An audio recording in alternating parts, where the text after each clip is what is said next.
All right, so here's lesson 5, solving inequalities. So again, similar to the other ones, I'm going to go through, read through what we have here, also add in a little bit more explanation, and then if we've talked about it in class, kind of bring it into the same words that we've used in class. So solving inequalities, sorry. So it starts here by saying a linear inequality is similar to a linear equation, but the equal sign is replaced by an inequality sign. So for example, negative 2x is less than or equal to 5, and 5y plus 2 is greater than 0 are both linear inequalities. With a linear equation, there is one exact solution. A linear inequality, however, has a range of solutions. So that's something we want to highlight here. When we're talking about inequalities, we're not talking about one answer. We're talking about a range of answers that is true for that inequality. Now, some important vocabulary that they gave us over on the right side here are, they just went through all of our inequality symbols again, showing you what each one is in terms of the translation. So we have this symbol here means that it is less than, we have greater than, less than or equal to, and greater than or equal to. So those are important. If you need to refer to them, make sure you flip back. All right, keep going here. It says a solution set is the list of possible solutions for a given inequality. So again, important vocabulary here. So when we're talking about how it had a range of solutions, we call that range of solutions the solution set. To find if a solution is true, substitute it into the inequality and solve in the same way you would solve an equation. All right, so when we're saying solve here, we're kind of going to say simplify each side to see if the inequality holds. So for example, the numbers in the braces give possible solutions for this inequality.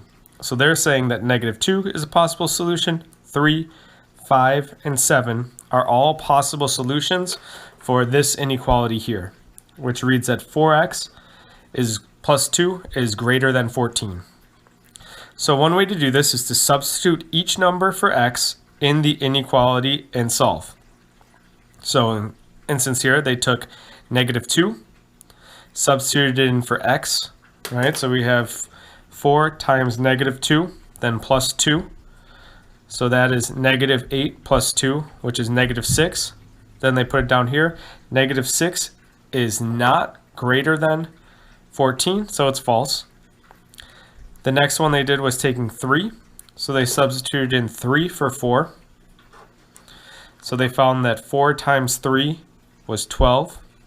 Then 12 plus 2 is 14. Is 14 greater than 14? Nope. Right, because it says greater than, so that again is false. Take a look on this one here. What happens when we substitute in 5? So here we substitute 5 for x, and we get 4 times 5, which is 20, plus 2 is 22. Is 22 greater than 14? That's true. So that's one of our solutions there. And then the last one here, when we plug in 7 here, we say 4 times 7 is equal to 28. 28 plus 2 is equal to 30. Is 30 greater than 14, which is also true. So remember, for these types of problems though, right, we're not looking for one answer, we're looking for a range of solutions that are in the solution set. So of the numbers in braces, only 5 and 7 make this inequality true. So both 5 and 7 would be part of the solution set for this inequality. Now let's take a look at a sample one here. So this sample one says that you have 5x minus 6 is less than or equal to 19. And then which numbers in the braces make this inequality true? So what you're going to do is take each of these numbers, negative 2, 0, 5, 7, 9, and substitute it in x for this inequality and see if it holds true. So you can take a look at the work that they did below.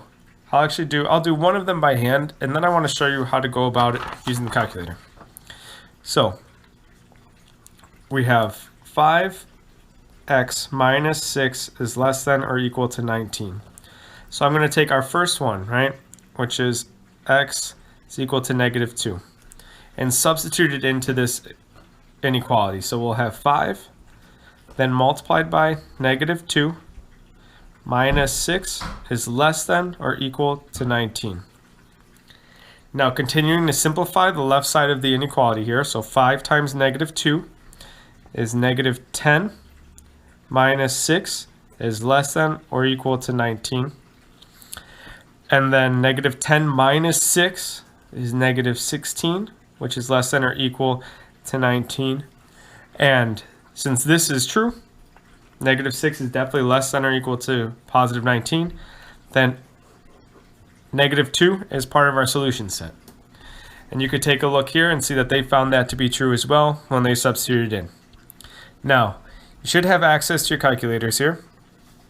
In terms of using your computers, right, to find your calculators on here. So what I'm going to do is show you how we did it in class on our calculator here. So what we do is home screen, let's go to new document, say no, and we'll add a calculator page here, so right on top. And what we're going to do is first type in our inequality just as we have it here. So I'll show you the buttons that we're pressing as we go along. So 5, right? Then make sure you type in x. In this case here, make sure the variable we're always using is x, even if they choose a different variable. Then our minus, so make sure you're using the minus and not our negative sign. 6. Then to get our inequality symbol, we first hit Control, then equals, and then you find the one that matches here. So this symbol, again, remember, means less than or equal to. So we go down and over to less than or equal to, hit enter, and then we type in 19. Now, if we type this in here, right, we hit enter, we see, oh, it's an error, right? Because we didn't say what x has to equal. So don't hit enter there. What we're gonna do is then hit Control equals and pull down our bar for such that here. So remember, this bar now lets us define what we want our variable to be equal to. So we're going to type x and then equals, and then let's try our first number again, which was negative 2. When x is equal to negative 2, if we hit enter, we see that this says true. So we know that negative 2 is part of the solution. Now, the reason we use our calculator here is because it'll be a little bit quicker as we're going through here. So now we can go up, grab our same inequality here.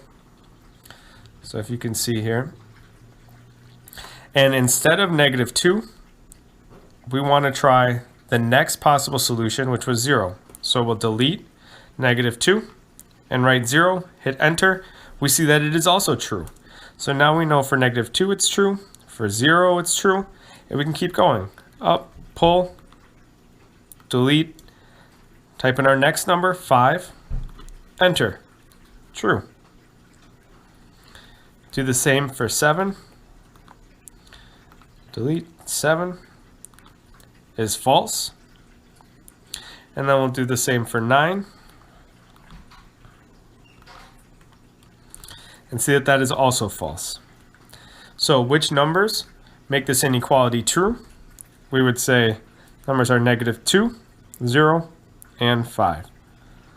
So that's how we did it on our calculator. It's a faster way to go through it there, but it's the same process of substitution that you would do by hand. So as we keep going along here, it says that solving linear inequalities. Linear inequalities are solved much the same way as a linear inequality. The properties that justify each step in the solution of an equation or inequality are given in lessons 2 and 4 of this module. And then these steps are used in solving the inequality 5, parentheses x plus 2 is greater than 6. So again, remembering that if we're solving an inequality, we still want to use the distributive property, we want to use the subtraction property of equality, the addition property of equality, multiplication and division properties of equality, which just mean that when we are solving and we're adding or subtracting from one side, we have to do it to both sides, right, in order to keep the inequality equal.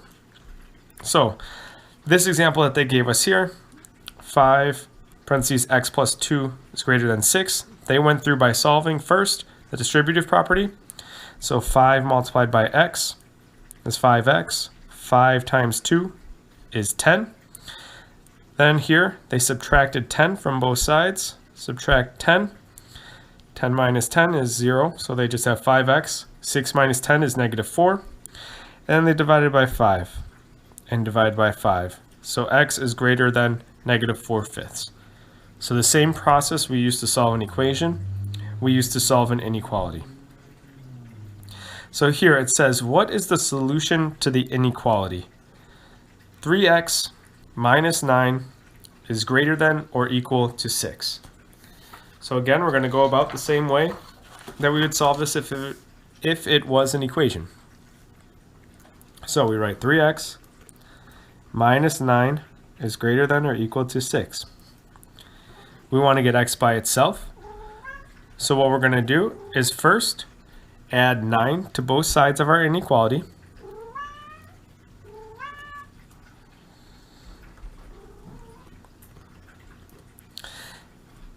These 9s will create 0, so they cancel out, right? Then we can bring down our inequality. We have 3x is greater than or equal to 6 plus 9 is 15. Then we use our property, division property of equality, divide both sides by 3, divide by 3, and we have x is greater than or equal to 5. So we look for that choice here and we see it, x is greater than or equal to 5. So as we keep going along here, right, they give a little bit more of a description about how we solve that. But when it comes to solving equations, we solve inequalities the same way. There is, however, one important difference, right? And that's what's noted here. So an important difference, very important. So this is very important. You want to highlight it, make it stand out however you want it to stand out.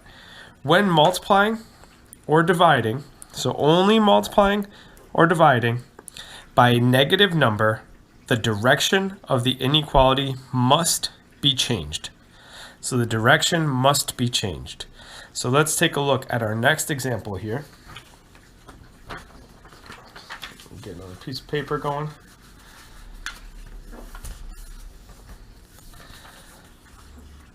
When we're going through this next one here, we're going to end up multiplying by a negative number.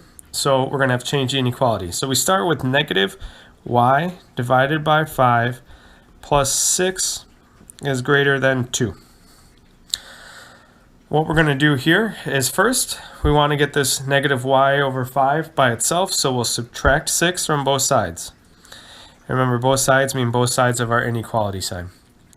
So here, we'll have that negative y divided by 5 is greater than 2 minus 6 is negative 4.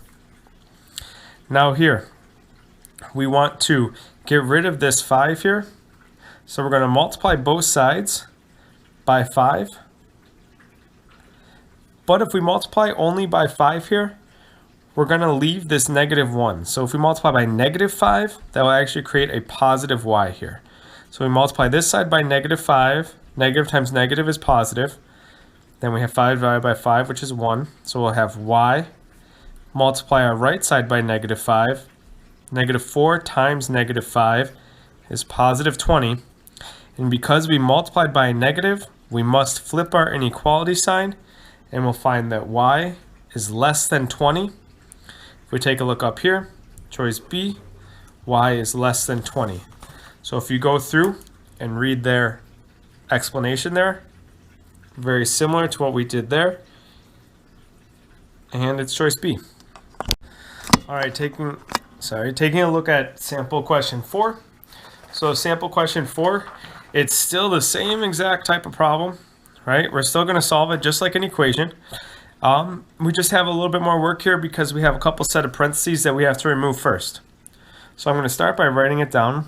4 parentheses y plus 5 minus 6 parentheses y minus 1 greater than or equal to 30.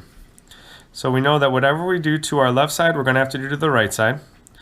But to start off, we have to get rid of these parentheses by using the distributive property before we even worry about doing things to both sides here. So we start by distributing 4 to this y plus 5. So 4 times y is 4y. Then 4 times positive 5 is plus 20. Then we continue along here. We have a negative 6 that we're distributing to this y minus 1. So negative 6 times y, negative 6y. Negative 6 times positive 1, or sorry, negative 6 times negative 1 is positive 6. Then we still have greater than or equal to 30. At this point, we want to collect like terms. So we have our 4y and our negative 6y. And then we're also left with our positive 20 and our positive 6. So starting with those in the red, the y's here are variables. 4y minus 6y is going to be negative 2y. Then 20 plus 6 is plus 26. Still have our inequality sign, which is greater than or equal to 30. Now we're down to our two-step inequality here, so we're going to get rid of this 26 by subtracting 26 to both sides, minus 26. These will cancel out. I'm going to move our negative 2 just down here so it's a little closer. Negative 2y. Still have our inequality sign. So negative 2y is greater than or equal to 30 minus 26, which is 4. Then we have to divide. So we're dividing. We divide by the coefficient, which remember the coefficient is the number in front of our variable. So in this case it's negative 2. Divide by negative 2. Whenever we divide by negative, right? Divide by negative, we need to change our inequality. So negative 2 divided by negative 2 becomes y. Greater than or equal to becomes less than or equal to. 4 divided by negative 2 is negative 2. So our answer is that our solution is y is less than or equal to negative 2. So y is less than or equal to negative 2. Notice how they always have the other answer there. If we forgot to flip our inequality sign or change our inequality sign, you're likely to find that answer. So remember, if you divide or multiply by a negative number, then you need to change your inequality sign. All right, taking a look at graphing solutions to inequalities. So graphing just introduces us to a couple new things. One of those is if we take a look here, we have different graphs for each symbol here. So we have x, and then here we have less than 3. Here we have x is greater than negative 2. And if you notice here, both of these, less than and greater than, right, we have an open circle. That open circle shows that it cannot be equal to that number, right? So x can be any number that is less than 3, but it cannot be equal to 3. When we take a look at the next set of examples, right, x is less than or equal to 3, or x is greater than or equal to negative 2, notice how here our circles are shaded in. They're shaded in because the answer can be equal to that number. So that's kind of the more difficult part there when you're thinking about plotting these on the number line. Now, the other thing that you need to know is when we're saying x is less than 3, we're shading all the numbers less than 3. So at 3, we would put our open circle, and then we would pick a number to the left and see if it makes it true. So 0. Is 0 less than 3? Yes. So we shade in that direction. Right? That was where we'd say like 0 less than 3. We'd say that's true. So we would shade towards 0. On this side, if we pick 0, is 0 greater than negative 2? So if we take a look at this one here, we have 0 is greater than negative 2, which is true. So we shade in the direction of 0. Over here, if we pick 0 again, is 0 less than or equal to 3? That's true. So we shade towards 0. And lastly, over here is 0 greater than or equal to negative 2 is also true. So we'd shade towards 0. Now, we're not always going to shade towards 0. We'll see some examples as we go through here. So here, it jumps all the way down to which graph represents the solution set for the inequality shown below. Well, first of all, we haven't solved this inequality, so we can't just pick right off the bat here. So over to the right side, we'll solve it using how we did up above here. So we have 9 minus 2x greater than or equal to 1. Start by subtracting 9 from both sides. So we have negative 2x is greater than or equal to 1 minus 9 is negative 8. Then we divide by negative 2, divide by negative 2, At this point, we get x. Now we divided by negative. So we flip our inequality is less than or equal to negative 8 divided by negative 2 is positive 4. So we're looking for which one of these is x is less than or equal to negative 4. So starting off, two of them don't even have circles, or sorry, x is less than or equal to positive 4. Two of them don't even have circles at 4. So right away we can get rid of choices C and D. Now the next one that we have to look at is where does 0 fall on here? So if we put in this inequality 0, is 0 less than or equal to 4? That is true. 0 is less than or equal to 4. So that means that we're looking for the one that has 0 as part of the solution set. 0 is right here. So choice A is our answer. All right, so now we're taking a look at the last example, which is a word problem here. So it says some word problems must be solved using an inequality. If the inequality is not given, you must be able to write one given the information and then solve it in the context of the problem. So here we have the problem. Max brought $20 to the arcade. All right, so again, we have some important information here. He brought $20 to the arcade. Each arcade game cost $1.25 to play, and he used $6 of his money to buy snacks. What is the greatest number of arcade games Max can play with the amount of money he has left? So we want to write some sort of equation or some sort of inequality here, and it has to do with how much money he's going to be spending at the arcade. So he wants to play the greatest number of games. So when we're talking about greatest number, right, that's going to be the $20. We have to spend his $20 wisely. We also know that he spent $6.50 already, but that is not a reoccurring cost. The reoccurring cost is where we see each, right? So each arcade game costs $1.25 to play. So when we're talking here, we have $1.25 per arcade game. So I'm going to give this the variable x, plus the money he already spent, $6.50, and then this has to be less than or equal to $20, because he can't spend more than what he's looking at here. Can't spend more than $20. So if we're going to solve this and find out how many games he can play while still keeping it under $20, we'll see. So we subtract $6.50 from both sides. So these will cancel out, and then we'll have $1.25x is less than or equal to 20 minus 650 is going to be 1350. And then if we want to get x by itself, we divide by 1.25, divide by 1.25. And if we go through here, right, at this point, feel free to use your calculator. 13.5 divided by 1.25, and you'll see that x has to be less than or equal to 10.8. So 10.8 games is the amount he can play. Now, the thing is, he doesn't have enough money to play this 0.8 game. So if we're looking for which one of these choices here, 5, 10, 11, or 16, is the biggest number that is less than 10.8. And if we take a look here, that'll be choice B, which is 10. So the amount of games that 10 has, or that he can play, is 10. Can't play 11 because he just didn't quite have enough money. He would have needed a little bit more money to play that 11th game. So we choose choice 10. Now, could he have played 5 games? Yes. But we're looking for the greatest number of arcade games that he could have played. And then we have a nice explanation here that goes through and talks about it again. Now, when we're looking at the problem set here,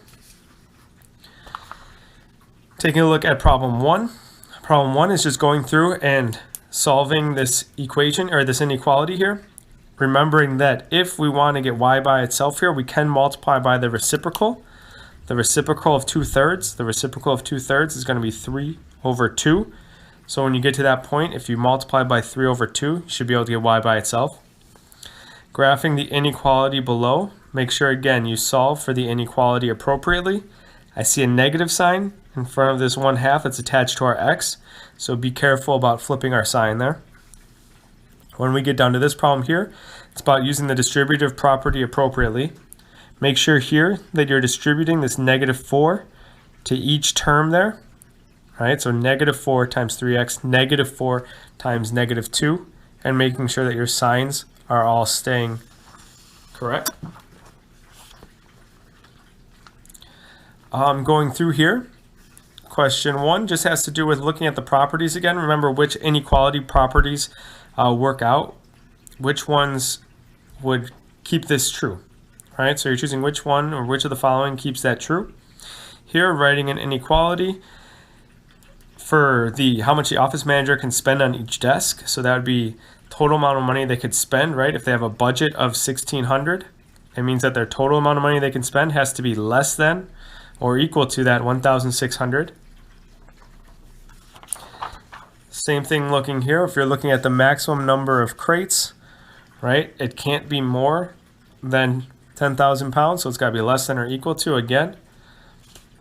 And then taking a look down here at our inequality below, right? Again, we're just going through, making sure that we're doing the distributive property appropriately, and then being careful if we end up having to divide by a negative number, that we remember to flip the inequality. So give those practice problems a try. If you have any questions, make sure to send me a message on Schoology, and we'll get back to you really quick. Good luck, keep up the good work, and hopefully we'll see you soon.